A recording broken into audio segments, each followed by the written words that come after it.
সিপালে জেউতি লুকালে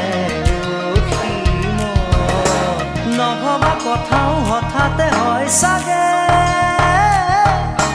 পায়ো হেৰুৱালো বুজি পোৱাৰ আগতে